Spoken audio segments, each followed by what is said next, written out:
Welcome to Sakshi 3 TV news. Lumbar canal stenosis సర్జరీని Hyderabad hitech city Yashoda hospital వైద్యులు విజయవంతంగా చేశారు. ఉమ్మడి కర్నూలు జిల్లాకు చెందిన 62 సంవత్సరాల వెంకట శాంతమ్మ వెన్నునొప్పితో బాధపడుతూ చికిత్స కోసం యశోద హాస్పిటల్ డాక్టర్ బాల రాజశేఖర్ చంద్రను కలిశారు. వైద్య పరీక్షల అనంతరం బాధితురాలికి లాంబార్ కెనాల్ స్టెనోసిస్ ఉన్నట్లు నిర్ధారణ కావడంతో సర్జరీ అవసరమని వైద్యులు నిర్ణయించారు. పేషెంట్ శాంతమ్మకు ఏప్రిల్ 13న విజయవంతంగా ఆపరేషన్ చేశారు.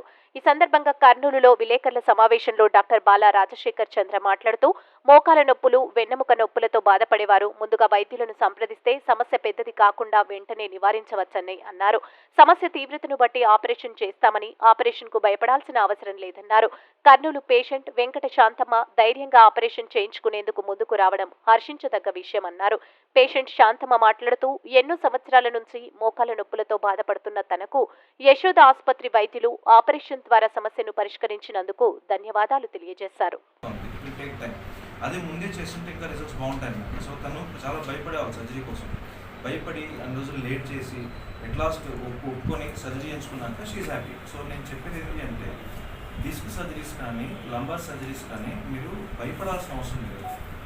అనవసరమైన సర్జరీ చేయకూడదు ఒప్పుకుంటాను, కానీ అవసరమైనప్పుడు ఫర్ ఎగ్జాంపుల్ మూత్రంలో ఇబ్బంది అవుతుంది, కాళ్ళ కదలికల్లో ఇబ్బంది అవుతుంది, వీక్నెస్ డెవలప్ అవుతుంది అనుకున్నప్పుడు ఇమీడియట్గా ఆపరేషన్ చేయించుకుంటే రిజల్ట్స్ అనేవి బాగుంటాయి. అండ్ ఇప్పుడుండే టెక్నాలజీతో చాలా రిజల్ట్స్ అనేవి చాలా బాగుంటుంది. అంటే నెక్స్ట్ డే నడిపించడం, మనం 2-3 రోజులు డిశ్చార్జ్ చేయడం కూడా జరుగుతూ ఉంటుంది. మునుపటి రోజుల్లో లాగా ఎక్కువ రోజులు బెడ్ రిడన్ ఉండాలి, బెడ్ మీదే పడుకొని ఉండాలి, లేకపోతే చాలా మందికి చెప్పబోయిందంటే అసలు స్పైన్ సర్జరీ ఒకసారి అయిపోతే మంచం మీదకే పరిమితం అయిపోతాము, ఇట్లాంటి ఆలోచనలు ఎక్కువ ఉంటాయి. అట్లాంటివన్నీ లేవు. ఇప్పుడు సేఫ్ అయిపోయింది సర్జరీ ప్రొసీజర్స్ కాబట్టి. సో ఆపరేషన్ చేసి నెక్స్ట్ డే నడిపించడము, 2-3 రోజులు ఇంటికి డిశ్చార్జ్ చేయడం కూడా జరుగుతూ ఉందన్నమాట. సో ఇప్పుడు మనం వెంకటశాంతం గారు ఒకసారి మాట్లాడిద్దాం. ఆ ఎక్స్పీరియన్స్ కూడా ఒకసారి చెప్తే మీకు అర్థమవుతుంది.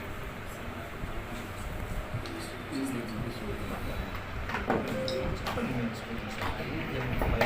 మీరేం భయపడతారు? ధైర్యం వచ్చేసేసిన వచ్చేస్తే విశాల్ రెడ్డి సారు చెప్పినాడు, నేను ఒక అడ్రస్ రాసిస్తాను, మీకు పోయి హైదరాబాద్కి అని చెప్పినాడు. చెప్తే సార్తో రాపించుకొని వచ్చినాను. వచ్చిన తర్వాత సార్ చూపిస్తే సార్ నేను కూడా జాయిన్ అయ్యండి, ఏం ఇబ్బంది లేదు, ఏ కాలు వస్తుంది, సామాన్యంగా రావచ్చు అని చెప్పినాడు. సార్ కూడా అలా పడిపోవడం అంటే జరగదు, ఆపరేషన్ చేసి ఇప్పుడే ఉంటుంది, కానీ ఎంతవరకు వచ్చేది నేను చెప్పలేను అన్నాడు సార్.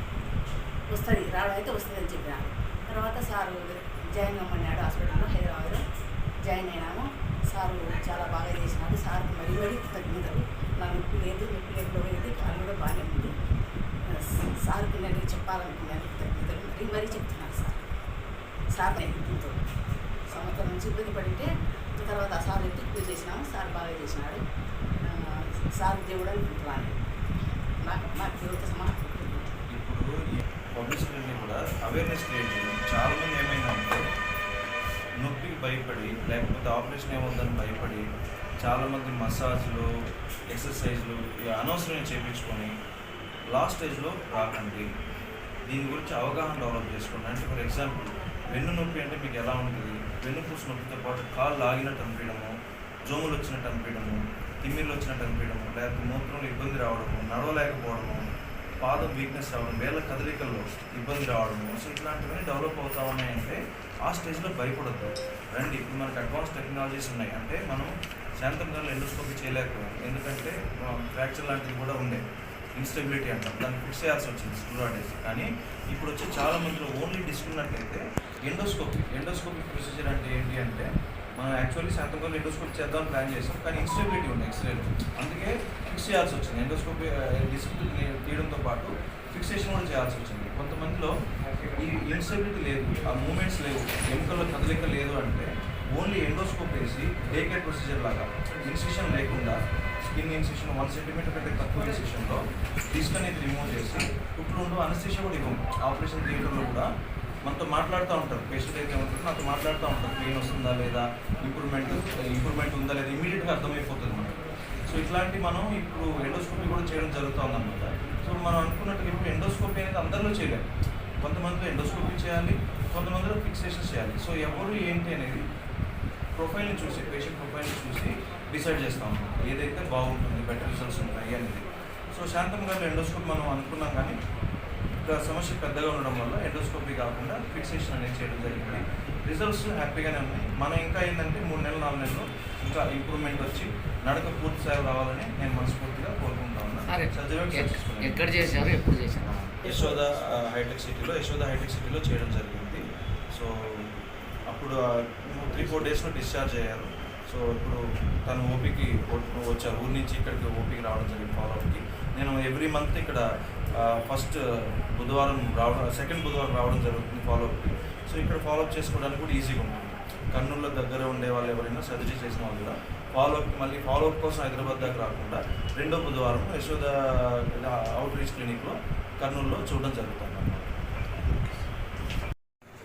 నమస్కారంలో ఈ కార్యక్రమం ఏర్పాటు చేయడం అనేది హాస్పిటల్ కోసం కాదు, ఇంకా మాలాంటి అధైర్యపడుతున్న పేషెంట్లకు ఇది ఉపయోగపడుతుందని నేను కూడా అనుకుంటున్నాను. ఎందుకంటే మేము 2 సంవత్సరాల నుంచి ఆమెకు మొదట్లో మోకాలు నొప్పి వచ్చింది, తర్వాత అది క్రమేణా నడుము నొప్పిగా మారింది, మక్కి నొప్పిలాగా. తర్వాత అనేక ఎక్స్రేలు తీపించాము, అనేక డాక్టర్లను కలిసాము, కానీ ఆ టాబ్లెట్స్ వల్ల ఉపయోగం లేదు. కాకపోతే కొందరు ఎక్స్రే తీసిన తర్వాత కొందరు డాక్టర్లు ఇది కంపల్సరీ ఆపరేషన్ చేయాలన్నారు. కానీ ఆపరేషన్ అంటే ఆమె కంటే నేను ముఖ్యంగా భయపడినాను. ఎందుకంటే ఈ డిస్కులు లోపల చేసే పని కదా, కొందరు ఏదో స్క్రూలు బిగించాలా అది అని కూడా సలహాలు ఇచ్చారు. దీనివల్ల చాలా ఇబ్బంది ఉంటుందని చెప్పేసి ఎండోస్కోప్ చేయండి సార్ అని చెప్పేసి నేను సలహా సార్ని అడిగాను. ఎండోస్కోప్ వీళ్ళు ఉంటే చేస్తాము, లేని పక్షంలో ఆపరేషన్ చేస్తామని చెప్పారు సర్జరీ.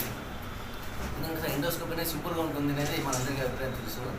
ఇంకా వీలు కానప్పుడు తప్పని పరిస్థితుల్లో ధైర్యం చేసి, నేను ధైర్యపడుతున్నా కూడా మా శాంతమ్మ గారు ధైర్యంగా నేను చేసుకుంటాను, చేయించుకొని తీరాలి కంపల్సరీ, ఇది నాకు సక్సెస్ కావాలని చెప్పేసి ఆమె ధైర్యంతో నేను కూడా ముందుకు వెళ్ళడం జరిగింది. డాక్టర్ గారి సలహా కూడా మంచిగా ఉండింది. ఆ విధంగా ఆపరేషన్ ఏప్రిల్ 14 చేయించాము.